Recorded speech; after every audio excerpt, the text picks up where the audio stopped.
Chris Kaba, of course, shot dead by Sergeant Martin Blake about 2 years ago. He was cleared this week in the Old Bailey of murder, but of course it now turns out that secretly the family of Chris Kaba had wanted to keep secret from you and from me and from everybody details of his actual criminal past. In fact, not only was he a member of one of the biggest and worst gangs in London, he was a very, very active member of it.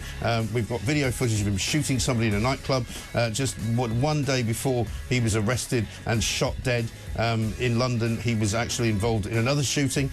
He was done for various different offences, including possession of a knife, including stabbing people, including possession of a fake gun.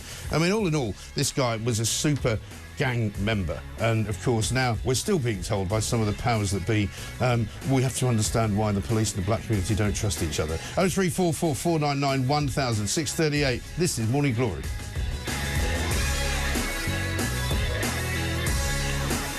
Tom, very good morning to you. Morning. Good to see you. I mean, this was a pretty shocking story yesterday when we knew, for example, yesterday morning that there was evidence and information which we were not allowed to access because there was a court order which had been granted by a judge on behalf of the family of Chris Kaba, who didn't want any of this to come out. They said they didn't want this sort of criminal history to come out because it might affect the inquest, which is coming up probably in the next year or so.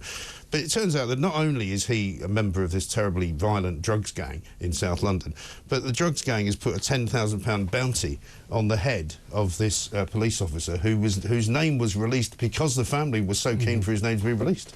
No, absolutely, it's such a mess. And as you say, as soon as those reporting restrictions were lifted, suddenly all of this information, all this very important context came out. The shooting in the nightclub that you've already discussed, the fact that he was a member of this 6-7 gang, the fact that all of this contributed as to why the police were stopping him in the first place, given the car was implicated in a firearms charge, the fact that he probably would have been, you know, standing trial for that attempted murder if it wasn't for what happened. I think they were closing in on him, weren't they? There was already some kind of order in place against him. They didn't know that he was driving that car, but there was an order in place for him to cease and desist acting as a gang member, you know. No, absolutely, and it's one of those things where it's just so clear that when something like this happens, it's so important there isn't that rush to judgment. I really fear that we're going down a very American-style route with this, which is that as soon as there is some kind of physical or ultimately lethal interaction between black people and the police, that this is instantly politicised before any of the details have come out, and therefore you sow needless distrust and division over what often turns out to be a grim, horrendous, no one likes to see lethal force used, but legitimate shooting. Well, it turns out as well that one of the reasons, luckily, that common sense sort of prevailed was that the government actually thought, do you know what, if we do release this information, and as did the Metropolitan Police, then it will be more likely to cause people not to go out on demonstrations, because there was a fear, I think, at one point yesterday, there would be some kind of rioting that would start in places like Streatham and Brixton because of the fact that they thought this was the police being outrageously, over the top with their shooting policy. But it turns out that this guy is genuinely a bad guy. There are still people out there, and I might even count Sadiq Khan amongst them, who are saying, oh, well, he shouldn't have been shot in the head. Well, you know, you try standing in front of an Audi Q8 revving with wheels spinning and it's trying to drive over you to get past you, to get away.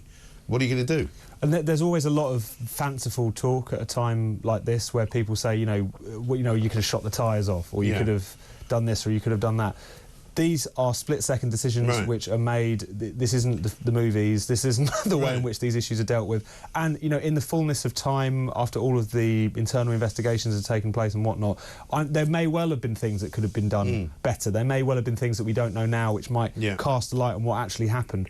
But at the same time, to either just go along with that really simplistic narrative that this is obviously just a racist killing is wrong, and also just to always assume that these things are as easy as just, oh, couldn't you have just given him a flesh wound? It's not like this is how it works necessarily in split-second decision-making. No, exactly, and as you say, it's not a movie. It's not where somebody like Clint Eastwood suddenly, gets his telescopic sight out from 3 miles away and picks off a bit of his shoulder. That's not the way it works at all. But the aftermath of it's interesting, because you've got Metropolitan Police now today saying that they don't think he should be put through another process, which is a disciplinary process, which would be bad news for him, for Sergeant Sergeant Martin Blake, of course, but he hasn't been able to work. He's now in hiding. Yeah.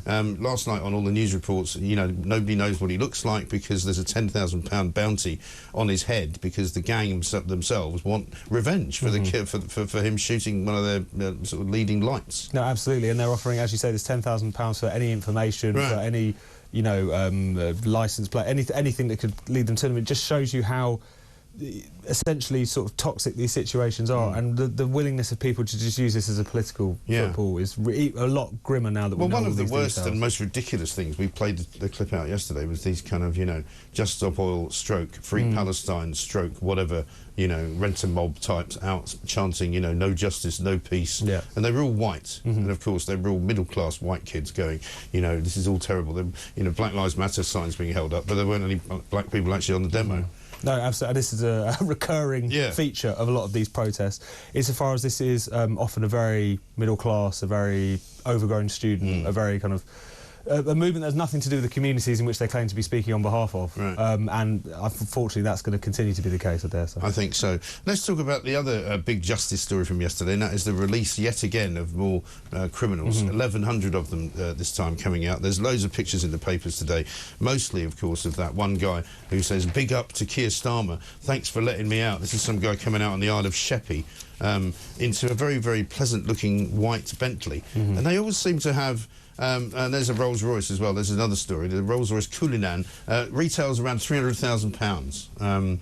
And in fact, those guys in that car were shouting to a reporter who was standing by the side of the road, why don't you give us a flash, darling, this kind of thing. I mean, it's incredible. Big up to Keir Starmer. There's a Mercedes G-Wagon in the picture. The guy who's been released, £175,000 Bentley, he was in jail for kidnapping, apparently, and he's very pleased to have been let out. He didn't know he was going to be. And there was some suggestion from Shabana Mahmood yesterday that he wasn't actually meant to be let out, and he was one of the ones that was let out by mistake. I mean, it's incredible. And then there was another guy called Sheikh Yaqub Al-Sabah, who was in HMP Wandsworth for some kind of fraud. He's getting into a Lamborghini Urus, which, again, retails about 200,000 quid. I mean, I was saying earlier, and I wasn't joking, what about the Proceeds of Crime Act? Wasn't there supposed to be some way of confiscating, you know, these kind of criminals' cars if they were very expensive, because they presumably got them thanks to their ill-gotten gains, didn't they? Well, one would assume this parade of supercars picking up... I know. I mean, it's just criminals. You couldn't. It's like it was written by Conservative campaign headquarters. All of this. It's absolutely incredible, and it's one of those things. Yes, the prison overpopulation problem is very serious. It's been long running. There's much of this is on the it's the Tories' fault effectively. But at the same time, they were at least smart enough to think, you know, it's probably better to run the prison system hot to avoid this very situation, just on an optics level. And yet Keir Starmer has just walked into this without even... It's like not only once but twice now. It's done it again, and it's worse this time than the last time, because the last time there was only 1 or 2 supercars. Now there's about 7 or 8. You know, and it seems to be getting worse. What's next time they'll be picked up in a helicopter, a private jet? That's it. Well, private jet would be the thing, wouldn't it? Whisked off to Ibiza quickly. I mean, but it's just incredible. I think we're looking at Manchester being released there. That guy there is a recidivist burglar who's been burglaring all of his life, and he's come out and said he's now a changed man, but he's been spending most of the last 2 years smoking spice. So, you know, he's obviously got a bit probably helped with his rehabilitation. Bit of a problem. He says he's lost a lot of weight, so I mean, good. I'm glad, I'm happy about that. Who needs a Zempic when you've got spice? Yeah, exactly right. So, I mean, it's just bizarre, isn't it? And according to Justice Secretary Shabana Mahmood, she's going to stop doing it soon. I think have we got a clip? We have. Let's have a look. The third principle of the review is that it must expand the punishment that offenders receive outside of prison.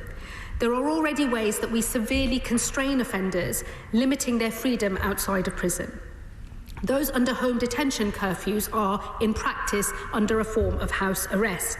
With a tag on their ankle and a sensor in their home, they are placed under curfews generally for 12 hours each day. And should they break that curfew, they can be picked up and, if needs be, locked up. Sorry. I'm not buying any of this, by the way. These are people that she says they're going to take out of prison, they're going to put them in their own homes, and they're going to put a tag on them. If they break that tag, and if they go out when they're not supposed to, they're going to put them back in prison where there wasn't any room for them in the first place. Can you explain this to me? Shuffling please? deck chairs. Make it endlessly. make sense. It's incredible, isn't it? I mean, you would hope... Also, when they talk about, controlling their freedom of movement, these are people driving around in Lamborghinis and Rolls Royces. I don't think they're worried about their freedom of movement. Do you? I think you might be right. If nothing else, you would hope that this would make people realise that this prison's situation is a mess that needs to be sorted out at the very least. We shouldn't be in a situation in which the length of someone's sentence is dictated by capacity and nothing else. Right, or the fact that you're not putting anybody in is because there isn't any room. Exactly, and then you've got a situation where you've got judges having to adjust how they're sentencing people on account of how much... This is not how you run a criminal justice system. It's and really hopefully this will be the start of sorting out this mess. And this new review, which they put David Gauke in charge of, was not the greatest start. I'm sorry about this, but Mr Gauke is not, for me, one of my favourite politicians. And at the end of the day, they're saying they're going to create 14,000 new prison places, but it doesn't say over what period of time or how long that's going to take. No, absolutely. And how are they going to solve this problem that the Labour Party now landed with, is that in the same way you had a lot of shire Tory seats or seats out in the countryside where prisons should, might have been built, but there was a lot of local resistance. Are those Labour MPs in some of those constituencies now who have taken those seats for the first time going to also kind of turn NIMBY and be in the way of trying to solve some of these problems? Yeah, it's a good question.